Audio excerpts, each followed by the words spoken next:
Hello everyone, welcome to iExamB. Students, my name is Anshul Malik and I'm currently working as government officer in Central Secretariat Services. Students, जैसा कि आप सभी लोग aware हैं कि आज सुबह टाइम्स ऑफ इंडिया न्यूज़पेपर में बैंक ऑफ इंडिया ने 594 वैकेंसीज़ को अनाउंस किया था, जिसके बारे में हमने आपको ऑलरेडी अपडेट कर दिया था। स्टूडेंट्स, मैं आपको बताना चाहूँगा कि बैंक ऑफ इंडिया का जो ऑफिशियल नोटिफिकेशन है फॉर वेरियस स्ट्रीम्स वो आउट हो चुका है और उसी के डिटेल्स को आज हम अपने इस वीडियो में कवर करेंगे। स्टूडेंट्स, अगर आपके मन में नोटिफिकेशन रिगार्डिंग कोई भी डाउट है तो गूगल फॉर्म डिस्क्रिप्शन बॉक्स में है, आप उसे फिलअप कर सकते हैं और अपने डाउट्स पूछ सकते हैं। तो सबसे पहले हम वैकेंसीज़ पर नज़र डालेंगे। मैं आपको ऑलरेडी बता चुका हूं कि टोटल 594 वैकेंसीज़ रिलीज़ की जा चुकी हैं, जहां पर क्रेडिट ऑफिसर में सबसे ज़्यादा वैकेंसीज़ है यानी 484। स्टूडेंट्स, ये स्केल 1 की जॉब है जहां 484 वैकेंसीज़ रिलीज़ हुई हैं। उसी तरीके से अगर हम स्केल 1 में बात करें तो आईटी ऑफिसर डेटा सेंटर में भी 42 वैकेंसीज़ रिलीज़ हुई हैं।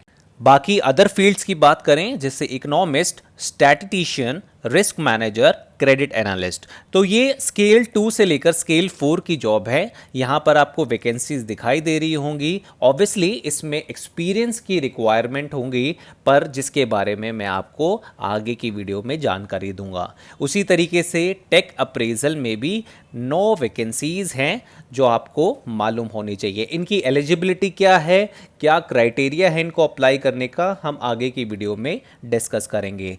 अगर मैं एज क्राइटेरिया की बात करूं तो एज ऑन 1/12/2021 यहां पर मिनिमम और मैक्सिमम एज क्राइटेरिया स्पेसिफाई है।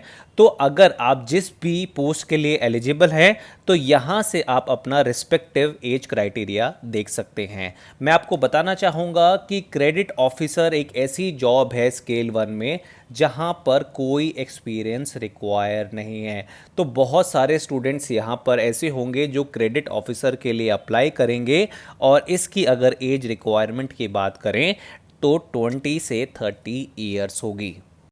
अगर हम एप्लीकेशन डिटेल्स की बात करें तो मैं आपको बताना चाहूँगा इस पोस्ट के लिए आप ऑनलाइन मोड में ही अप्लाई कर सकते हैं, जिसकी स्टार्टिंग डेट 26 अप्रैल है और जिसको आप 10 मई 2022 तक अप्लाई कर सकते हैं। जो आपका रेलिवेंट डेट है फॉर एज एंड क्वालिफिकेशन वो 1/12/2021 ही माना जाएगा और अभी ऑनलाइन एग्जामिनेशन की डिटेल्स रिलीज़ नहीं हुई है। किस दिन एग्ज़ाम होगा इसकी जो नोटिफिकेशन है वो अलग से रिलीज़ हो जाएगी, पर नॉर्मली आपका 2 मंथ्स में ये एग्ज़ाम कंडक्ट हो जाएगा। तो आप आज ही से एग्ज़ाम की तैयारी शुरू कर दीजिए। स्टूडेंट्स, अगर हम पे स्केल की बात करें तो मैं आपको बताना चाहूँगा यहाँ पर डिफरेंट स्केल्स में पोस्ट को रिलीज़ किया गया है। अगर हम स्केल 1 जिसको हम जूनियर मैनेजमेंट ग्रेड स्केल बोलते हैं तो वहाँ पर बेसिक पे आपकी 36,000 है। तो अगर इस हिसाब से हम इन हैंड सैलरी देखें विदाउट एनी पर्क्स, सिर्फ हम डीए को इंक्लूड करें तो आपकी कहीं ना कहीं सैलरी 55,000 के आसपास बैठेगी। उसी तरीके से अगर हम मिडिल मैनेजमेंट यानी स्केल 2 की बात करें या फिर स्केल 3 की बात करें तो नोटिफिकेशन में साफ साफ स्पेसिफाई किया हुआ है कि जो आपकी स्केल 2 की जो इन हैंड पे है वो 1,75,000 पर मंथ है, राइट। उसी तरीके से स्केल 3 की उन्होंने पे मेंशन कर रखी है विच इज़ 2,18,000। तो ये इंपॉर्टेंट एस्पेक्ट हैं, पर ऑब्वियसली स्केल 2, स्केल 3 या स्केल 4 में जो सीनियर मैनेजमेंट का स्केल है वहाँ पर एक्सपीरियंस रिक्वायर होगा। तो अगर आप उन सब के लिए भी एलिजिबल हैं तो this is a very good opportunity. तो ये आपके पे स्केल हैं। इसके बाद आपको और भी पर्क्स एंड बेनिफिट मिलते हैं बैंकिंग सेक्टर में, तो वो आपको अलग से मिलेंगे। स्टूडेंट्स, अगर हम क्रेडिट ऑफिसर की बात करें तो यहाँ पर सबसे ज़्यादा वैकेंसी यानी 484 वैकेंसीज रिलीज़ हुई हैं और स्केल 1 की जॉब है तो यहाँ पर कोई वर्क एक्स रिक्वायर नहीं है। अगर हम एजुकेशन क्वालिफिकेशन की बात करें तो आपके पास डिग्री में 60% के साथ साथ MBA, PGDM जैसी डिग्री होनी चाहिए with specialization in finance and banking. या अगर आप फाइनल ईयर ऑफ एग्जामिनेशन में हैं और अगर आपका जो रिजल्ट है वो 31 मार्च 2022 से पहले डिक्लेयर हो गया है तो आप इसके लिए एलिजिबल हैं। या फिर आपके पास प्रोफेशनल डिग्री जैसे CA, CS, ICWA जैसी प्रोफेशनल डिग्री है। तो ये कुछ इंपॉर्टेंट एस्पेक्ट हैं जो क्रेडिट ऑफिसर के लिए रिक्वायरमेंट हैं। उसी तरीके से उन्होंने IT ऑफिसर डेटा सेंटर की वैकेंसीज़ को रिलीज़ किया है जो स्केल 1 की जॉब है और यहाँ पर 42 वैकेंसीज़ रिलीज़ की गई है। यहाँ पर अगर हम वर्क एक्सपीरियंस की बात करें तो 2 साल का वर्क एक्सपीरियंस है जहाँ पर आपको एप्लीकेशन डेवलपमेंट में वर्क एक्सपीरियंस चाहिए, यानी आपको कोडिंग करना, टेस्टिंग करना या फिर मेंटेनेंस ऑफ एप्लीकेशन और सॉफ्टवेयर आना चाहिए। तो ये एक इम्पॉर्टेंट एस्पेक्ट है जो IT ऑफिसर डेटा सेंटर की जॉब के लिए रिक्वायरमेंट है। और कुछ भी स्पेसिफिक स्किल्स इन्होंने मेंशन कर रखे हैं, तो you can read all this specific skills कि आपको किस लैंग्वेज में नॉलेज होनी चाहिए। जहाँ पर जैसे इन्होंने मेंशन कर रखा है जावा, PHP या फिर पाइथन, उसी तरीके से लाइनक्स सर्वर, यूनिक्स पे आपको नॉलेज होनी चाहिए। तो ये स्पेसिफिक स्किल सेट यहाँ पर दे रखे हैं। यहाँ पर मिनिमम आपको 60% मार्क्स चाहिए इन BTech या फिर BSc या फिर आपने MCA या MSc IT कर रखा है तो यहाँ पर भी आपको फर्स्ट डिवीज़न चाहिए। उसी तरीके से आपके पास सर्टिफिकेशन होने चाहिए जैसे कि Java developer and other certification जो यहाँ पर इन्होंने मेंशन कर रखे हैं।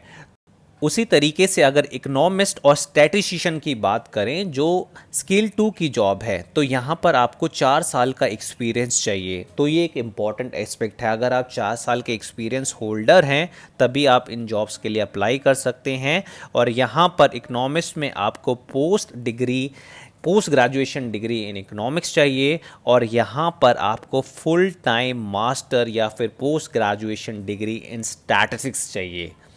उसी तरीके से रिस्क मैनेजर की बात करें जो स्केल 3 जॉब है, यहाँ पर 3 साल का एक्सपीरियंस चाहिए आपको, जहाँ पर आपके पास सर्टिफिकेशन होना चाहिए इन फाइनेंशियल रिस्क मैनेजमेंट या फिर प्रोफेशनल रिस्क मैनेजमेंट सर्टिफिकेट होना चाहिए फ्रॉम प्राइमा इंस्टीट्यूट। उसी तरीके से आपके पास अगर चार्टेड फाइनेंशियल एनालिस्ट की डिग्री है फ्रॉम CFA इंस्टीट्यूट या फिर आप CA हैं तभी आप इन जॉब के लिए अप्लाई कर सकते हैं।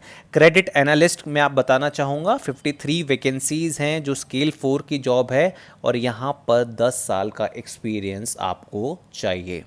स्टूडेंट्स, अगर हम एग्ज़ाम पैटर्न की बात करें तो सिलेक्शन प्रोसीजर बहुत सिंपल है, online examination followed by your interview. तो स्टूडेंट्स यहाँ पर आपसे 3 सब्जेक्ट का टेस्ट लिया जाएगा। पहला होगा इंग्लिश लैंग्वेज जो 50 मार्क्स का होगा, दूसरा होगा प्रोफेशनल नॉलेज यानी आप जिस स्ट्रीम के लिए अप्लाई कर रहे हैं उससे रिलेटेड क्वेश्चंस आपसे पूछे जाएंगे which carries 100 marks and general awareness with special reference to banking industry जो 25 मार्क्स का होगा। उसके बाद आपका इंटरव्यू लिया जाएगा अगर आप रिटन एग्जामिनेशन में शॉर्टलिस्ट हो जाते हैं और यहाँ पर इन्होंने मेंशन कर रखा है कि मिनिमम क्वालिफाइंग मार्क्स जो हैं इंटरव्यू के वो 40% रहेंगे और बाकी सभी कैटेगरीज़ के लिए 35% रहेंगे। और इंटरव्यू में जो बुलाने का रेशो है वो 1:3 रहेगा। तो यानी आपको रिटन एग्जामिनेशन में वैकेंसी से 3 गुना ज़्यादा दरों पे सिलेक्शन किया जाएगा। मैं आपको पहले ही बता चुका हूं कि इसकी ऑनलाइन पेमेंट करनी है और एप्लीकेशन फ़ीस कैटेगरी वाइज उन्होंने मेंशन कर रखी है जहां पर 850 रुपीज़ जनरल कैटेगरी और रिज़र्व कैटेगरी में आपको 175 रुपीज़ देने। उसी तरीके से सिक्योरिटी डिपॉजिट का एक क्लॉज इन्होंने लगा रखा है कि अगर आपका सिलेक्शन हो जाता है तो स्केल 1 में आपको 1 लाख रुपए डिपॉजिट कराने पड़ेंगे, स्केल 2 में 2 लाख और स्केल 3 में 3 लाख रुपए डिपॉजिट कराने होंगे जो आपको 3 साल की सेटिस्फैक्ट्री सर्विस के बाद वापस दे दिए जाएंगे। स्टूडेंट्स, अगर हम क्रेडिट ऑफिसर की वैकेंसीज़ की बात करें तो सबसे ज़्यादा वैकेंसीज़ क्रेडिट ऑफिसर में रिलीज़ हुई हैं। उसी तरीके से वर्क एक्सपीरियंस की बात करें तो यहाँ पर वर्क एक्सपीरियंस निल है।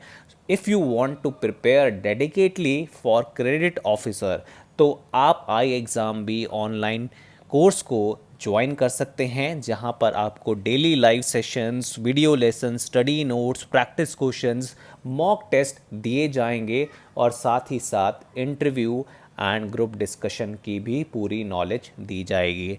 तो लिंक कोर्स का डिस्क्रिप्शन बॉक्स में है, आप जाके डेमो कोर्स को चेक कर सकते हैं ताकि कोई भी क्वेरी हो तो रिजॉल्व हो जाए। साथ ही साथ मैं आपको बताना चाहूँगा कि क्रेडिट ऑफिसर का एग्ज़ाम 2018 में लास्ट टाइम कंडक्ट कराया गया था, तो आप प्रीवियस ईयर पेपर भी अटेम्प्ट कर सकते हैं आई एग्ज़ाम बी की वेबसाइट पर जाकर। तो आप ये प्रीवियस ईयर पेपर को अटेम्प्ट कीजिए, एग्ज़ाम किस तरीके का पूछा जाता है एक बार थोड़ा सा आइडिया लीजिए ताकि आपको कितनी मेहनत करने की ज़रूरत है इसके बारे में पूरा आइडिया हो। अगर आपके पास एग्ज़ाम नोटिफिकेशन से रिलेटेड कोई भी क्वेरी है तो गूगल फॉर्म का लिंक मैंने डिस्क्रिप्शन बॉक्स में आपको दे दिया है, आप अपनी क्वेरी गूगल फॉर्म में जाकर पूछ सकते हैं। आई होप आपको वीडियो पसंद आया होगा and thanks for watching I exam B.